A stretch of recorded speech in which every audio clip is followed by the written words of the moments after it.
Bonsoir et bienvenue dans ce nouveau numéro d'Invivo l'Intégrale. En France, la dénutrition touche près d'un résident sur 3 en maison de retraite médicalisée. S'alimenter est un besoin vital et évite aux personnes âgées un affaiblissement qui peut leur être fatal. Manger conditionne aussi notre santé psychique, entretient notre sociabilité et notre joie de vivre. Or, dans les maisons de retraite médicalisées, les EHPAD, le repas s'apparente trop souvent à une corvée nutritionnelle pour maintenir en vie les plus vulnérables. Mais certains cuisiniers ont décidé de ne pas céder à cette facilité.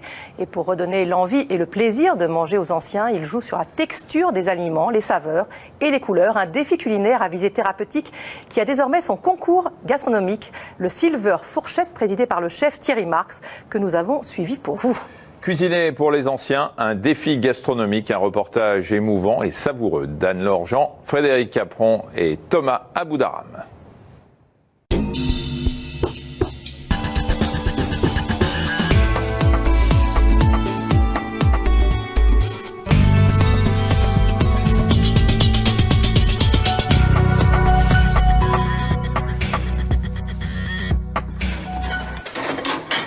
Comme ça, après, Marlène, tu prends le relais, je te couperai la viande et je peux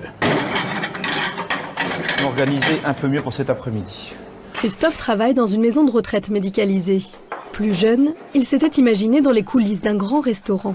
Hasard de l'existence, il a été engagé ici, à l'EHPAD des Tilleuls. C'était il y a 20 ans et depuis, les choses ont beaucoup évolué. Une maison de retraite, c'était un hôtel-restaurant pour personnes âgées, mais pas forcément pour personnes âgées dépendantes. C'était vraiment des gens qui venaient pour avoir le calme et la tranquillité, un très beau service hôtelier, des soins à domicile. Et en fait, on avait vraiment une maison de retraite de gens valides.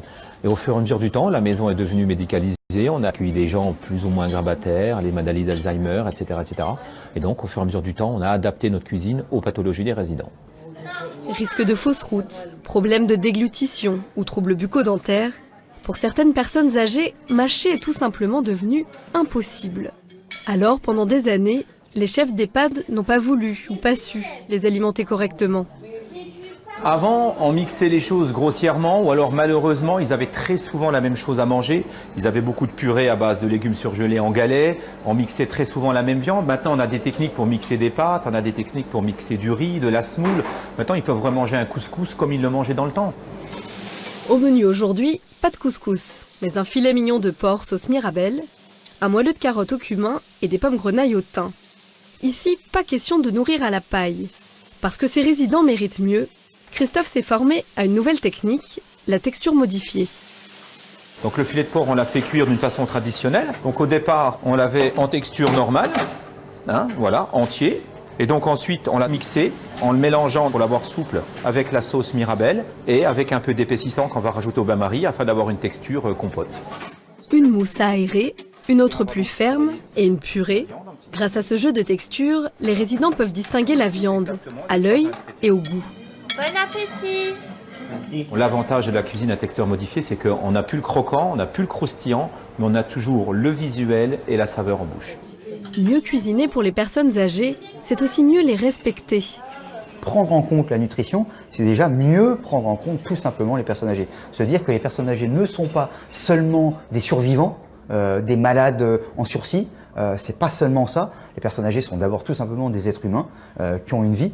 Et donc si on est plus attentif à leur nutrition, c'est qu'on est plus attentif à leur vie. La question de la santé des personnes âgées passe aussi par la qualité humaine, par la relation humaine. Lévinas disait à la non-indifférence du prochain, donc à l'attention à l'autre. Et dans cette attention à l'autre, il y a cette question gustative, il y a cette question de partage, il y a cette question de nourriture. Les résidents ne sont heureusement pas tous contraints à la texture modifiée. Malgré son grand âge, Marcel croque et déglutit. À 95 ans, elle sait toujours profiter des bonnes choses. Ah oui! Je me régale au début dans la matinée. Qu'est-ce qu'on va manger ce midi? Ah oui, je l'assure. Qu'est-ce que vous aimeriez manger? Est-ce que vous avez un plat préféré? Vous savez, je vous dis, avant l'âge, moi je savais du poulet rôti avec des frites. Vous voyez que c'est simple. Hein? Stimuler l'appétit, c'est aussi jouer sur les émotions. Se mettre à table, respirer les effluves d'une viande braisée ou d'une épice oubliée, suffit parfois à réactiver les souvenirs et les moments heureux de la vie passée. J'aimais beaucoup faire la cuisine. Ouais, j'ai 5 enfants. Hein. Alors j'aime autant vous dire que les repas de famille, ils étaient toujours là, hein. Là, présents. Ils me disaient, maman, tu nous fais ça, maman, elle faisait ça. Pas de problème. Mais les enfants sont loin, et il n'est pas toujours aisé de se sentir chez soi dans un EHPAD. Alors, malgré les contraintes de la restauration collective, Christophe tente d'apporter dans ses assiettes un peu de réconfort à ses résidents. Ça va, chef? Bonjour, Madame Clam. Petit déjeuner.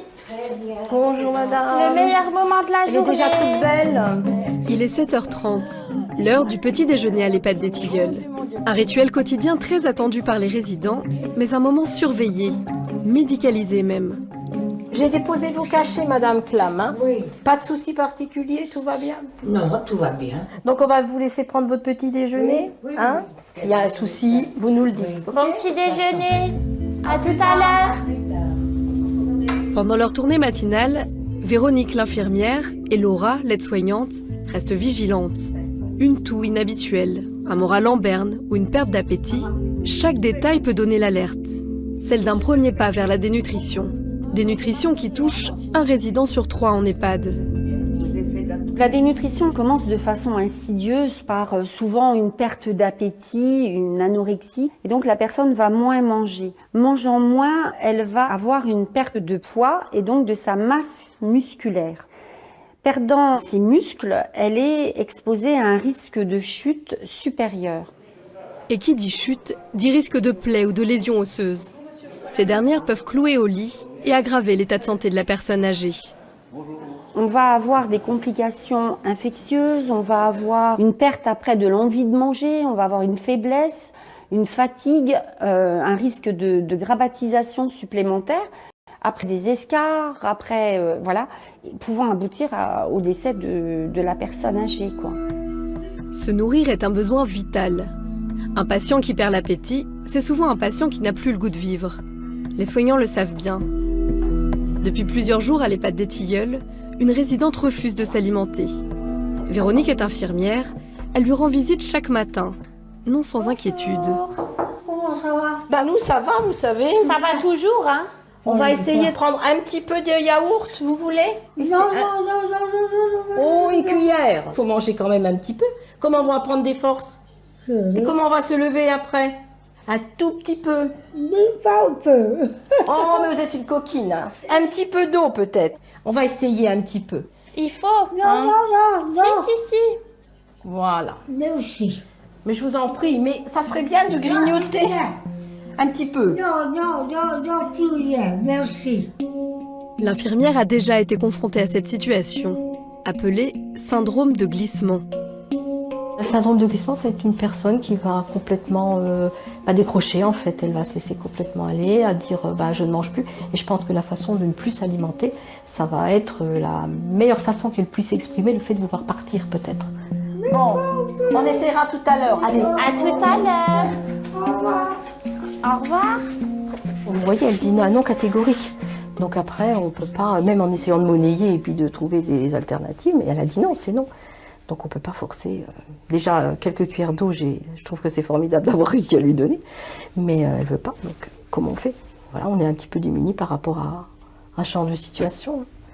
Parce qu'après, si on les force de trop, ça devient un peu de la maltraitance, je dirais, d'obliger les gens à mettre de force dans la bouche et puis de les obliger à avaler.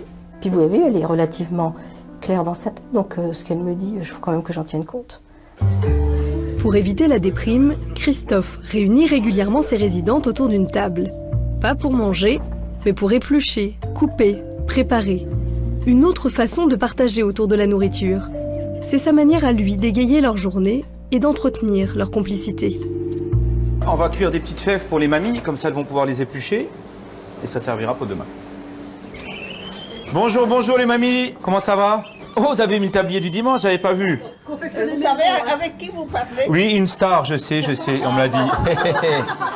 Comment que vous voulez que je le coupe? Comme ça, vous touchez à rien, c'est bien. Comme ça? Ouais, comme ça, c'est bien, moi je ferai le reste. De toute façon, ils nous embauchent. Hein. Quand ils nous voient rien faire, ils sont pas contents. Malheureusement, je ne peux pas tellement avec ma mère, mais je sais quand même, je le fais. Et vous êtes gâtés, j'ai recuit des fèves, après tac tac tac. C'est bon pour les pauses. Le kiné, il a dit, c'est mieux qu'une séance de kiné. Non, tu connais assez. Eh ben oui. Allez, à tout à l'heure. Oui, comme ça c'est mieux, oui. Christophe y tient à ses mamies, comme il les appelle. Et pour les gâter, il se prépare en cuisine à une toute nouvelle expérience. Petite livraison de fraises. Donc, on va commencer par réaliser le sablé breton. On va d'abord mixer les petits biscuits. Je récupère donc mon biscuit mixé. Et maintenant, on va préparer le pralin. Un sablé breton praliné pour un dessert particulièrement travaillé. Avec son entremets pistache, gelée de fraises et sirop de bergamote, Christophe compte bien marquer des points. On fait des petits essais, on va plutôt d'abord mettre peut-être la pistache avant d'y mettre la fraise.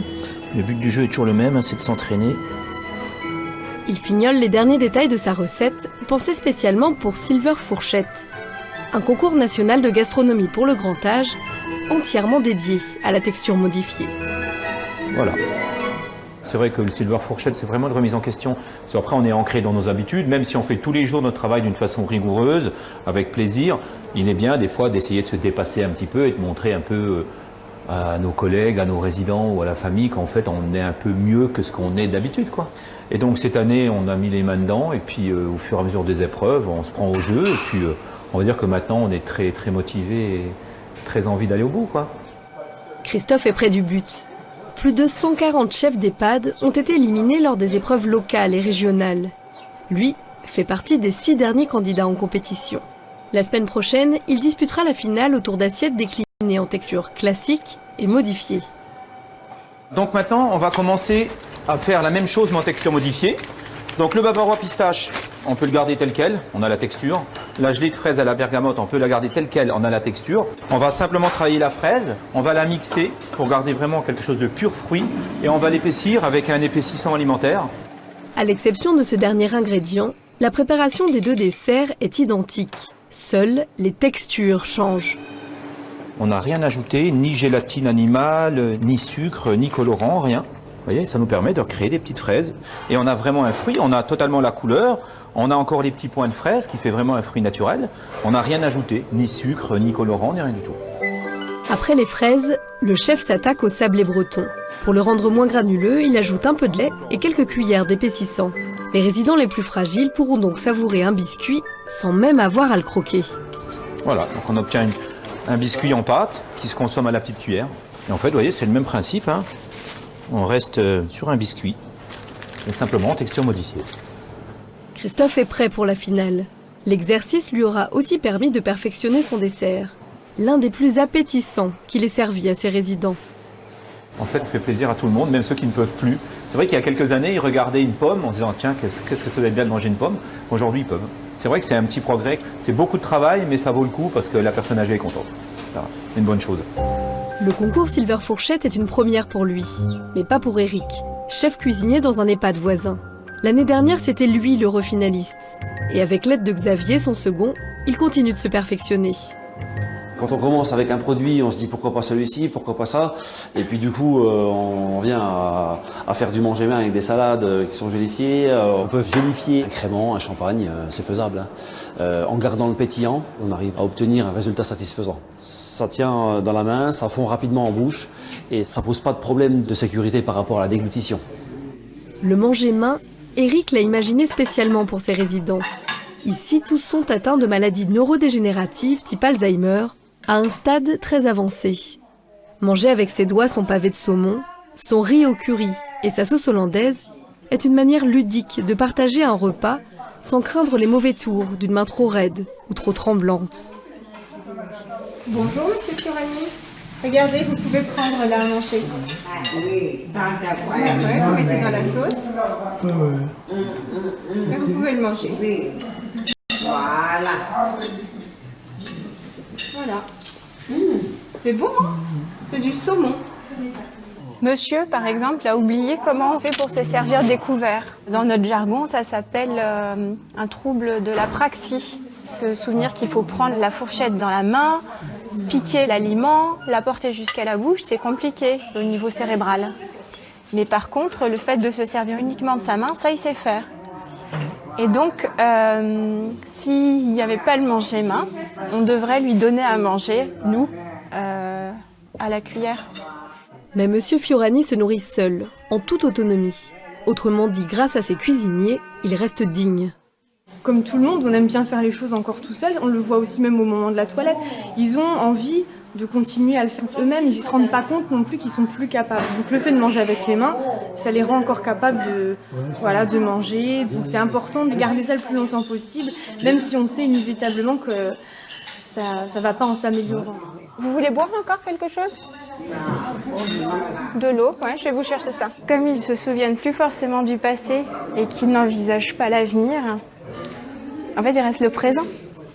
Alors il faut que le présent soit vraiment le plus agréable possible. Voilà, c'est ça, à chaque instant. Pour cela, les personnes âgées peuvent compter sur leur cuisinier. Bonjour. Tous les jours, ils se rendent dans les unités pour observer ce qui a plu à l'un, déplu à l'autre et s'adapter à leurs souhaits. Une attention d'autant plus délicate qu'elle sera vite oubliée, souvent même juste après la dégustation. Parfois, le moment présent, ça suffit. Parce que parfois, on a des retours qui sont exceptionnels. J'ai fait, ça je le raconte souvent, j'ai déjà fait pleurer une résidente qui ne s'alimentait plus. On ne sait pas ce qui lui est passé à travers la tête. Elle a vu son assiette qui ressemblait quasiment identique aux structures classiques. Et c'était une personne qui lui donnait de la béquée, donc qui n'arrivait plus à s'alimenter toute seule. Ils lui ont posé son assiette, comme tous les jours, et elle ne bougeait normalement pas. Elle a pleuré, ils ont cru un malaise, ils ont voulu lui enlever son assiette. Elle a repris son assiette et elle a mangé en pleurant, toute seule. Et ça faisait des mois qu'elle ne l'avait pas fait. Une fois qu'on fait ça, qu'on voit ça, c'est bon. On est tranquille pour des... Là, on est blindé pour des mois et des mois en se disant que s'il y avait une chose qu'on devait faire, c'était celle-là. Pour soigner, il faut savoir oublier parfois les recommandations nutritionnelles. Ici, les équipes privilégient l'émotion d'un instant partagé. C'est bon? Oui. Vous savez bien, on dit « je ne crois pas à l'amour, je ne crois qu'en preuve d'amour ». Une des preuves d'amour majeures, c'est bien celle de la nutrition. Je vais te faire un beau repas, je vais t'emmener au restaurant, nous allons partager quelque chose, je vais te faire goûter telle ou telle chose. Ça fait partie de la vie, mais c'est ancestral.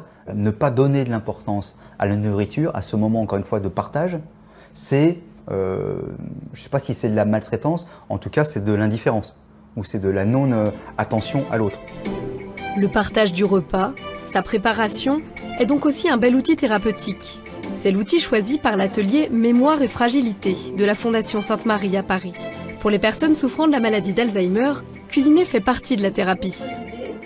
Merci d'être là avec nous cet après-midi pour cet atelier un peu spécial où on va vous proposer de cuisiner en couple comme à la maison. Donc on va se concentrer sur le gazpacho puisque c'est ce qu'on va cuisiner aujourd'hui. En 1h30, 3 malades et leurs conjoints réalisent une recette en couple. Une prouesse, car dans leur vie quotidienne, les patients sont de moins en moins autonomes. Alors, par peur de mal faire ou de se mettre en danger, certains finissent par délaisser leur casserole. Mais cuisiner est un plaisir régressif qui aide à prendre le pas sur la maladie. Ce qui est intéressant, c'est quand on commence ce type d'atelier, on commence plutôt par des « il ne sait plus faire », ça il ne le fait plus, ou ça elle ne le fait plus. Et là, soudain, on peut les remettre dans cette dynamique de préparation. Quand on a un guide à côté de soi qui vous donne la petite touche qui vous manque au fur et à mesure d'une recette, par exemple, eh bien on s'aperçoit que les choses redeviennent possibles. Parce qu'elle éveille les sens, la cuisine stimule aussi les souvenirs et muscle cette mémoire qui fait défaut. C'est vrai que quand mon mari a des problèmes de mémoire, je lui évoque un souvenir culinaire. On a mangé ça ou une odeur et ça fait revenir beaucoup le lieu que je veux évoquer. Un plat qu'on a fait chez des amis, ça lui rappelle les amis. Il suffit d'évoquer le plat qu'il a mangé et il va se rappeler où on était et avec quel ami on était. C'est le plat qui lui fait remonter le souvenir. Hein, je te fais revenir les souvenirs comme ça. La mémoire de la cuisine, je sais l'enregistrer, hein, pas de problème. Dans la famille, on a toujours eu du monde pour manger. Si ce n'est pas mes enfants, ce sont les copains ou la famille, la grande famille. Le jour où je ne pourrai plus, bon, si je ne peux plus, je ne peux plus. Mais en fait, j'avoue que c'est une pensée que je retarde le plus longtemps possible. Ça sent bon, hein? La cuisine prend beaucoup de place dans la vie de Lucien. Sa spécialité, c'est le colombo. Mais peu importe la recette, Pour lui comme pour d'autres, préparer à manger est un acte social, sa manière à lui d'exister. Dans la vie en général, le plaisir est souvent le meilleur des médicaments. On ne vit pas pour vivre, on ne vit pas pour battre un record de longévité.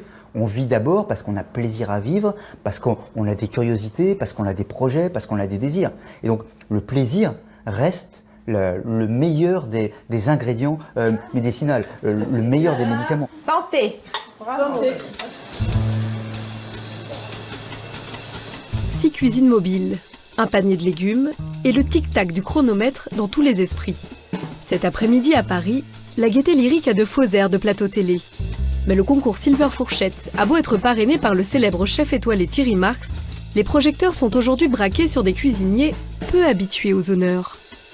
Trop souvent, on considère que les métiers de la gastronomie sont faits pour des grands chefs à plumes qu'on voit de temps en temps, et on oublie les acteurs du quotidien. Ils ont leur part de créativité, et il faut les mettre en lumière. Une reconnaissance qui touche Christophe Feltin.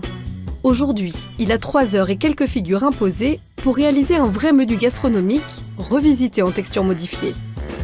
3, 2, 1, et go! Allez-y, c'est parti! Les 6 finalistes et leur commis.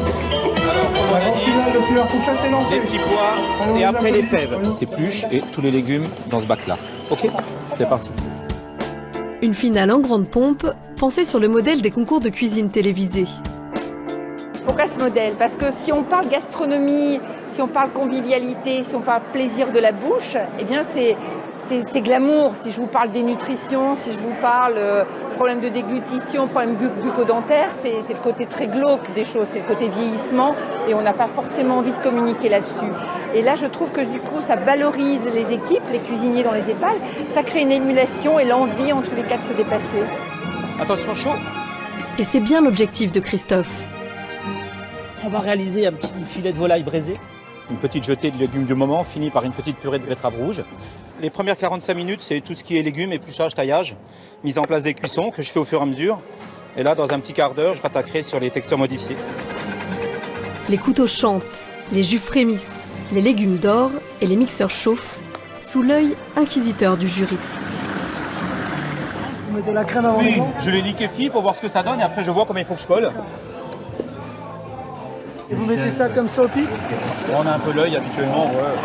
Le but c'est d'avoir toujours une texture compote un peu épaisse. Sans incidence sur le goût? Non. Non.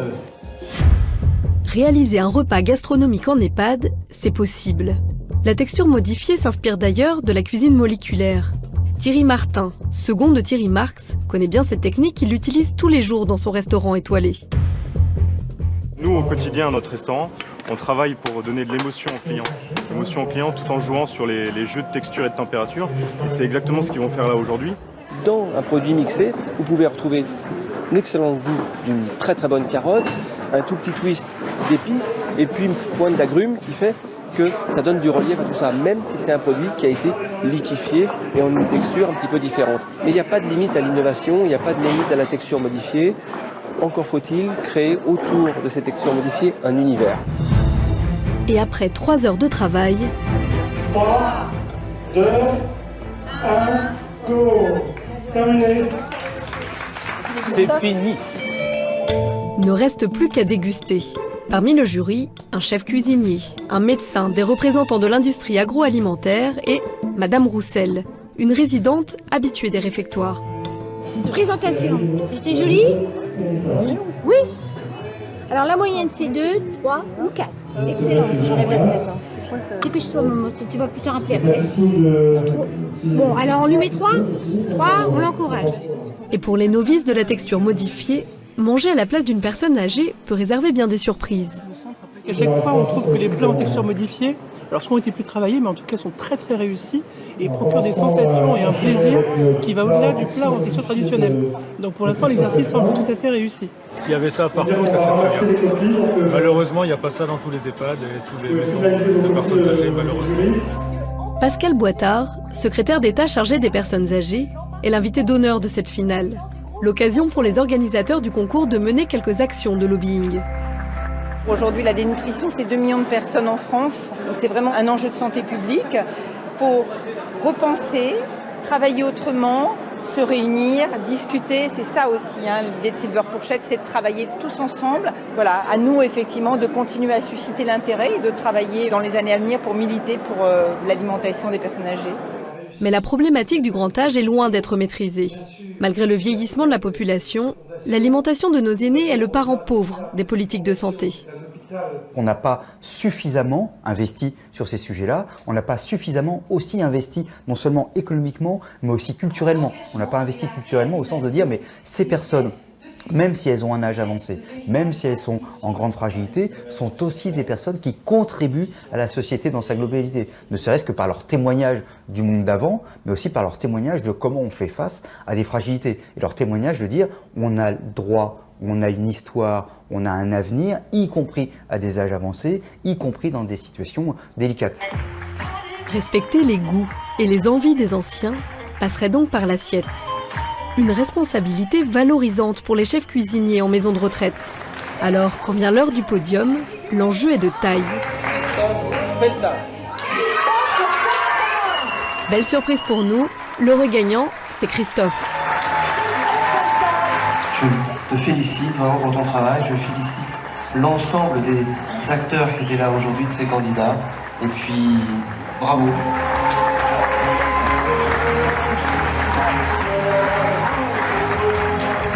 Content, hein, ça serait difficile de dire le contraire.